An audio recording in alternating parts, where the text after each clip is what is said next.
Just like our heartbeat, we all have some music in us. Hi, I'm Jenny Barnett Rohrs, and today we're going to create our own musical instruments. To set the rhythm, we're going to start with this colorful drum. Most of the ingredients you'll probably already have in the recycle bin. You're going to need a cardboard container, some old newspaper, and I like to use the comics. You're going to need some basket shrink wrap, painter's tape, and then some things to decorate with, like stencils, painty markers, borders. Glitter glue really sets this project apart, and then your handy dandy tools of scissors, a foam brush, and some rubber bands. So let's get started. We're going to start off by making a little music of the noisy kind by ripping up this newsprint. And I just like to rip it up into small strips like this, and then into little bits. They don't have to be regular, but it is fun just to rip it up and see how many you can gather. And you're going to need a nice big pile.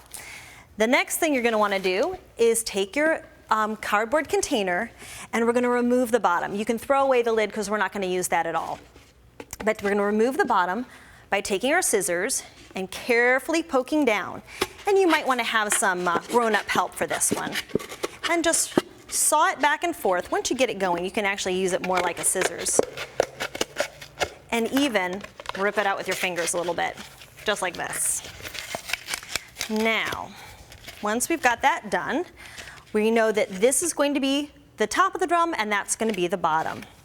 And I want to measure down, about 2 fingers worth, just because this is where the head is going to go, and I don't want to put newspaper up towards the top. So we're just going to go around like this, just to remind us, no newspaper beyond this point, just like that. And then, using our glitter glue, we're going to decoupage or apply all of this newsprint. Now, why use glitter glue? Because it's fun. Why not?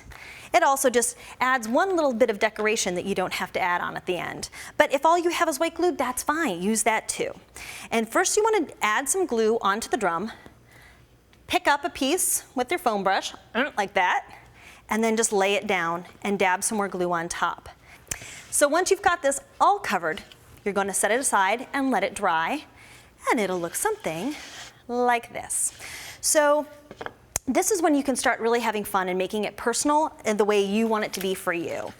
So I'm going to use these stencils today, and I'm going to tape them down using a little bit of that painter's tape.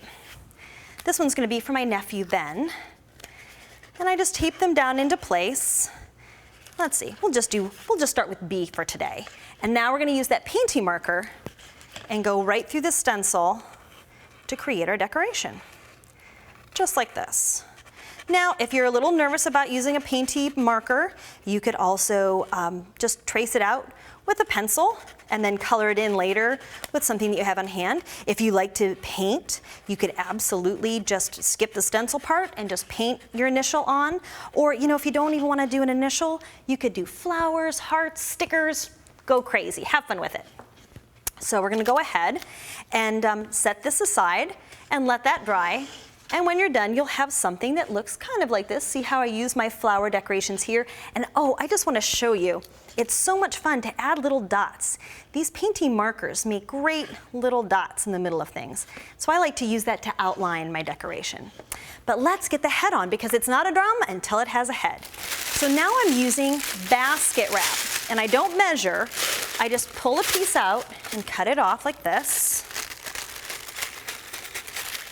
And then I'm going to go ahead and use a rubber band to hold it down for me, like this.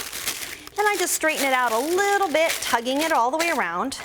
And then we use the scissors to cut off the excess, like this. It's a little crinkly and a little messy, but it's worth it, I promise. Now we're going to use a little more painter's tape just to hold it in place for us. And again, this doesn't have to be super careful. And we can even leave the rubber band right on. The reason why we do this is because if we ever want to replace the head of the drum, all you have to do is switch off the top. Now, what we're going to do next is heat it up, because that doesn't sound very good. So get your hairdryer, put it on the hot setting. I test it on my arm. And then heat it up, going in a circle motion. And you can see it went from wrinkly to smooth. Just like that. and now you have a drum. To finish it off, you're gonna go ahead and add your last bits of decorations. I love using like a sparkly border, and you can use that glitter glue if you've got some left over. And add that. This one I think I'm just gonna put on the bottom. And if you want, you can hold it until it starts to set up or use a clothespin. Either way, there are a lot of opportunities for you to customize this to make it just the way you want. If it breaks, you know how to fix it, and you put a little rhythm and craft in your day.